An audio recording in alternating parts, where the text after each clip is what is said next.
வணக்கம், நான் உங்கள் அப்ஜித். தமிழின் பார்த்தோன்னே உங்களுக்கே தெரிஞ்சிருக்கும், அடுத்த எம்ஜிஆரா விஜய் அப்படின்றத பற்றி தான் பார்க்க போகிறோம். ஏன்னா நேற்றைய தினம் விஜய் அவர்கள் கோவை போகிறாரு. அங்கே அவங்க கட்சியினுடைய வாக்குச்சாவடி முகவர்களுக்கான பயிற்சி பற்றி அதில் கலந்துக்கிறதுக்காக போகிறாரு. போகும்போது பார்த்திங்கன்னா மிகப்பெரிய ஒரு ரோட் ஷோ, பெருந்திரளாக அவருடைய ரசிகர் எல்லாமே அவரை பின்தொடர்ந்து போகிறாங்க. போக்குவரத்தை ஸ்தம்பிக்குது. நிறைய ஊடகங்கள் அதை நேரலை பண்ணுறாங்க. அதன் பிறகு அவர் போய் கூட்டத்தில் பேசுகிறாரு. 5 நிமிடங்கள் தான் பேசுகிறாரு. இருந்தாலும் பார்த்திங்கன்னா அங்கே மிகப்பெரிய ஒரு பிரம்மாண்டமான கூட்டம்லாம் இருக்குது. இதையெல்லாம் காட்டி இப்போ என்ன மாதிரியான ஒரு கருத்தாக்கத்தை உருவாக்குறாங்க அப்படின்னா, பார்த்தீங்களா, ஹிஸ்ட்ரி இஸ் ரீக்ரியேட்டட். எம்ஜிஆருக்கு வந்த மாதிரியான இப்போ விஜய் அவர்களுக்கு பெரிய கூட்டம் வருது.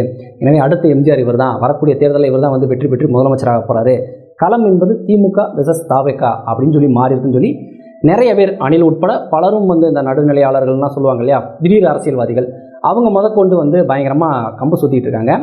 இதெல்லாம் உண்மையா, ஹிஸ்ட்ரி இஸ் மறுபடியும் ரீக்ரியேட் ஆகிட்டு இருக்கா, அடுத்த எம்ஜிஆரா விஜய் அப்படின்ற மாதிரியான பல கேள்விகள் இருக்கு இல்லையா. அந்த கேள்விகளுக்கான பதிலை தான் இந்த பதிவில் நம்ம பார்க்க போகிறோம்.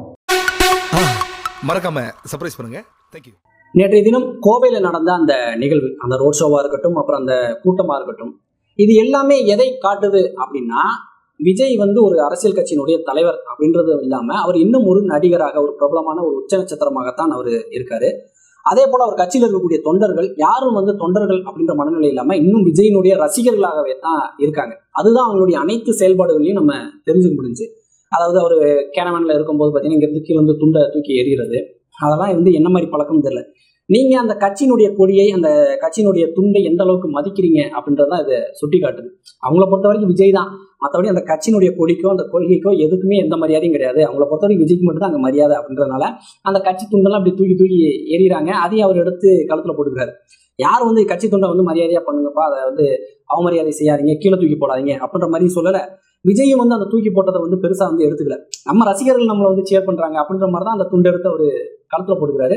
அப்போ ஓவராலாக பாருங்கள், அந்த கட்சியில் விஜயை தாண்டி அங்கே வேறு எதுக்குமே அந்த கொடிக்கோ கொள்கைக்கோ துண்டுக்கோ அந்த இடத்துக்கோ எதுக்குமே அங்கே மரியாதை இல்லை அப்படின்றத நம்ம தெரிஞ்சுக்க முடியுது. அதே போல் அந்த ரசிகர் மனநிலையில் இருக்கக்கூடிய அந்த தொண்டர்கள் கிடையாது, அவங்க இன்னும் ரசிகர்களாக தான் இருக்காங்க. அந்த ரசிகர்கள்லாம் என்ன பண்ணுறாங்க, நம்ம ஒரு கட்சியில் இணைஞ்சிட்டோம், நம்ம ஒரு கட்சியில் ஒரு வாக்குச்சாவடி முகர்வாக இருக்கோம், அப்போ நம்ம கட்சியினுடைய தலைவரோடு நம்ம போய் மீட் பண்ணப்போம். அப்போ அந்த மனநிலை இல்லாமல் நம்ம என்ன பண்ணுறாரு, நம்மளுக்கு பிடிச்ச ஒரு உச்ச நட்சத்திரம் அவரை போய் நம்ம பார்த்தரணும், அவரை போய் நம்ம தொட்டுறணும் அப்படின்ற மாதிரி தான் எல்லாரும் வராங்க. அப்படிதான் பார்த்தீங்கன்னா அவர் கேரவானில் நின்று அந்த ரோட் ஷோ அப்போ மரத்துலேருந்து ஒரு தப்பி போய் விஜய் பார்க்க போகிறது. அப்புறம் கேட்டை திறந்து விட்டோன்னே அப்படியே அடிச்சு ஆடு மாடு மாதிரி போலீஸ்காரங்க எல்லாத்தையும் தள்ளிக்கிட்டு அப்படி ஓடி வர்றது. அப்புறம் அந்த கூட்டத்தில் உட்காரும்போது சேரை தூக்குறது, அதை வைக்கிறது, ஸ்டேஜில் இருக்கவங்க கூட அந்த ஏன்பா சேரை தூக்குறீங்க, வைங்கப்பா இல்லை கத்துற அளவுக்கு இருக்கிறது.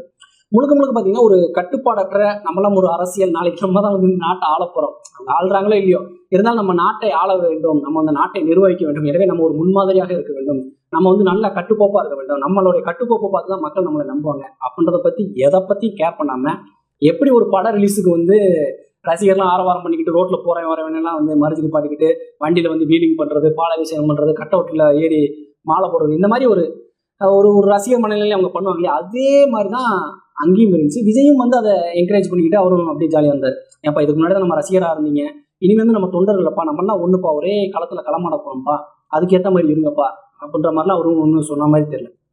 அவர் ஜாலியாக அதை என்ஜாய் பண்ணிட்டு அப்படியே நானோட வெயிட்டை காட்டுறேன் பாரு, எனக்கு எவ்வளோ ரசிகர்கள் இருக்காங்க பாரு அப்படின்ற மாதிரி ஒரு ஷோ அப்போ தான் அந்த நிகழ்ச்சி என்பது இருந்துச்சே தவிர அது ஒரு வாக்குச்சாவடி, ஒரு கட்சியினுடைய கட்டமைப்பு, ஒரு வாக்குச்சாவடி முகவர்களுக்கான ஒரு பயிற்சி பட்டறை, அந்த ஃபீலே வரல. அதை பார்க்கும்போது இவங்க ஒரு அரசியல் கட்சிப்பா அப்படின்ற அந்த ஃபீலே வரல. அவங்க ஒரு ரசிகர் கூட்டப்பா அப்படின்ற மாதிரி தான் முழுக்க தெரிஞ்சு.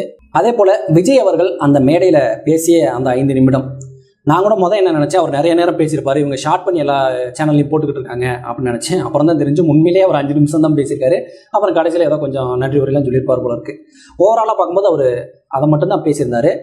அந்த பேசிய 5 நிமிடங்களையும் அவர் ஏதாவது டீப்பான ஒரு பாலிடிக்ஸை பேசினாரா, இல்லது அந்த கூட்டம் சார்ந்து எதுவும் டீப்பான ஒரு விஷயங்களை பேசினாரா, இப்போ நாட்டில் நடக்கக்கூடிய ஒரு முக்கியமான விஷயங்களை பற்றி பேசினாரான்னு கேட்டால் அதுவும் கிடையாது.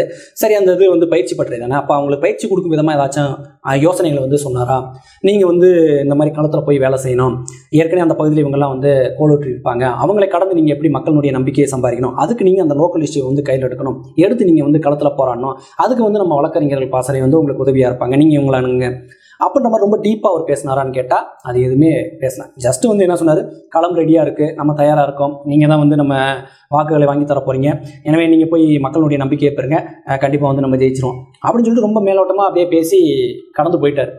அவருடைய அந்த பேச்சை பார்க்கும்போது அவர் திக்கி திணறி பேசுறதெல்லாம் தவறு கிடையாது, அது ஒரு பெரிய குற்றம் கிடையாது. அதை கடந்து விட்டு பார்த்தீங்கன்னா அவர் அந்த பேசின அந்த விஷயங்கள், அவர் பேசிய அந்த குறைந்த நேரம், ஏன்னா நிறைய நேரம் எடுத்து பேசியிருக்கலாம், அது அப்படி இல்லாமல் ரொம்ப ஷார்ட்டாக ரொம்ப மேலோட்டமாக அவர் பேசுனது, இது எல்லாமே எதை காட்டுது அப்படின்னா அவருடைய கான்ஃபிடென்ட் லெவல் ரொம்ப ரொம்ப ரொம்ப குறைஞ்சிருக்கு அப்படின்னு தான் காட்டுது. ஏன்னா முதல்ல கூட்டம் போட்டு பேசிய அந்த விஜய்க்கும் அப்போதும் பார்த்து தான் பேசினாரு, அப்போதும் சில திக்கல் தனங்கள் அவருக்கு இருந்துச்சு. இருந்தாலும் அப்போ இருந்த அந்த கான்ஃபிடென்ட் அப்படின்றது இப்போ அவருக்கு இல்லை அப்படின்றதே ரொம்ப தெளிவாக தெரியுது.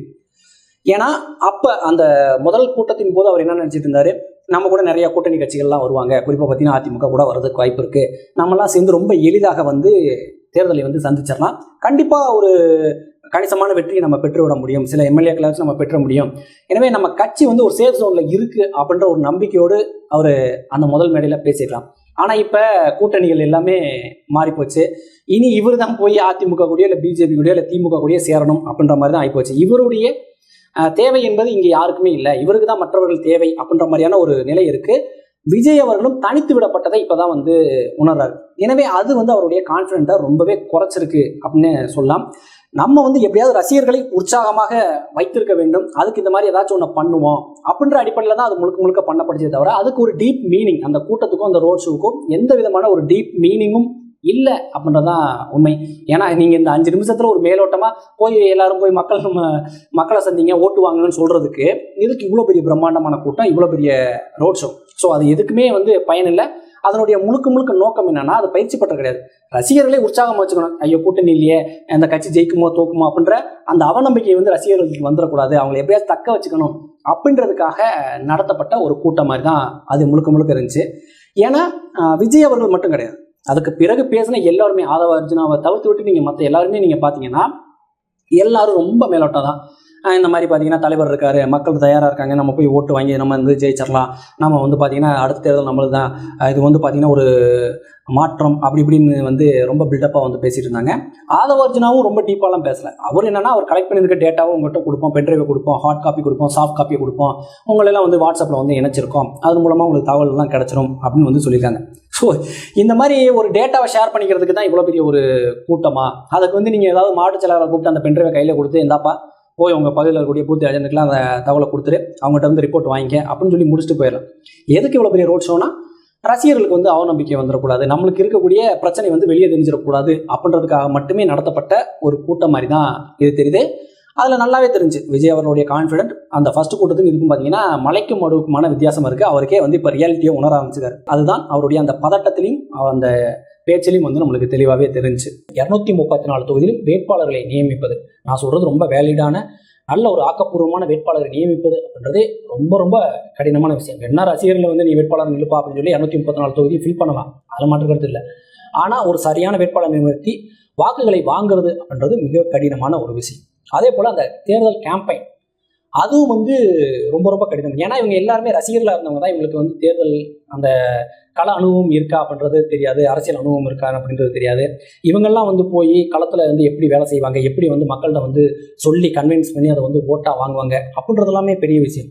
ஏன்னா அந்த வெயில் காலத்தில் பார்த்தீங்கன்னா அடிக்கிற வெயிலில் மூளை உருகி காது வழியாக வரும், அவ்வளோ வெயில் அடிச்சுட்டு இருக்கோம். ஒவ்வொரு தொகுதியும் நீங்கள் பெரிய சிட்டிஸை விட்டுட்டு பார்த்தீங்கன்னா, இப்போ என்னோட தொகுதியில் வேலை சொந்து பார்த்தீங்கன்னா அந்த ஓவரால் லென்த்து நீளம் எவ்வளோன்னா 70 கிலோமீட்டர். அந்த 70 கிலோமீட்டரில் பார்த்தீங்கன்னா ஊர்கள்லாம் வந்து சிற்றூர்கள் தான், ரொம்ப தள்ளி இருக்கும். இடையில வந்து பார்த்தீங்கன்னா வறட்சியான இடம் தான், அனல் காற்று அடிக்கும். அந்த மே மாதம் ஏப்ரல் மாதம் பார்த்தீங்கன்னா அனல் காற்று அடிக்கும். அந்த இதிலெல்லாம் போயிட்டு நீங்கள் ஒவ்வொரு வீட்லையும் போனீங்கன்னா ஆள் இருக்க மாட்டாங்க. ஏன்னா எல்லாரும் பகலில் வேலைக்கு போயிட்டு நைட்டு தான் வீட்டுக்கு வருவாங்க.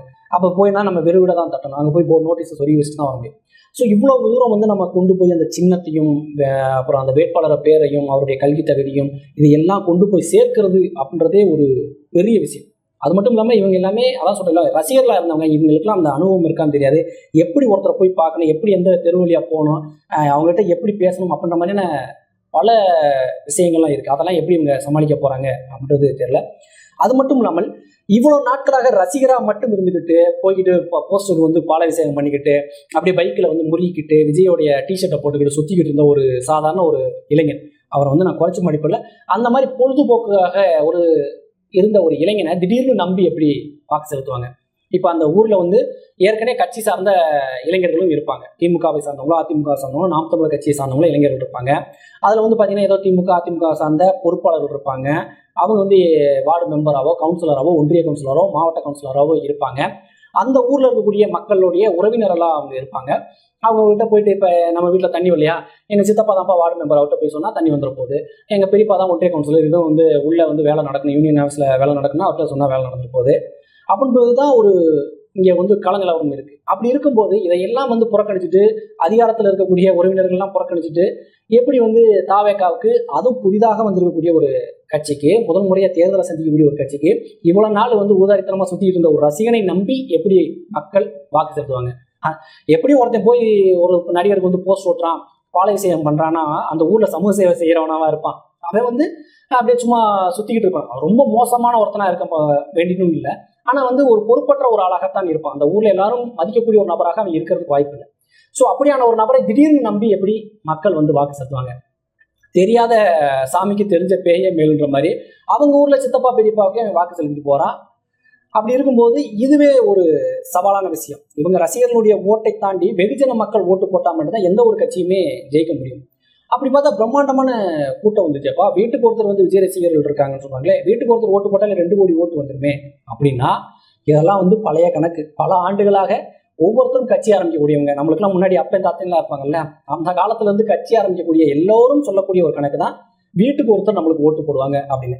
ஆனா களத்திலையும் சரி, தேர்தல் காலகட்டத்திலும் சரி, வீட்டுக்கு ஒருவருடைய ஓட்டு அப்படின்றது சாத்தியமே கிடையாது. அப்படி இது வரைக்கும் எந்த கட்சியும் வாங்கினதில்லை. புதிதாக தொடங்கப்பட்ட எந்த ஒரு கட்சியும் வீட்டுக்கு ஒருவருடைய ஓட்டு அப்படின்னு சொல்லி 2 கோடி ஓட்டோ 1 கோடி ஓட்டோ யாரும் வாங்கினதே இல்லை அப்படின்றதான் கலை யதார்த்தம். உடனே எல்லாரும் வந்து எம்ஜிஆர் வந்து உதாரணமா சொல்றாரு. எம்ஜிஆர் பாத்தீங்கன்னா நடிகரா இருந்து கட்சி ஆரம்பிச்சு முதலமைச்சர் இல்லையா, அதே மாதிரி விஜய் ஆவார் இல்லையா, அவருக்கும் வந்து மக்கள் செல்வாக்கு இருக்கு இல்லையா அப்படின்னா, விஜய் அவர்கள் எம்ஜிஆர் அவர்களுடைய நடிகர் அப்படின்ற முகத்தை மட்டும்தான் நீங்க பார்த்துட்டு பேசுறீங்க. அவருக்கு அரசியல்வாதி அப்படின்ற ஒரு முகமும் இருந்துச்சு.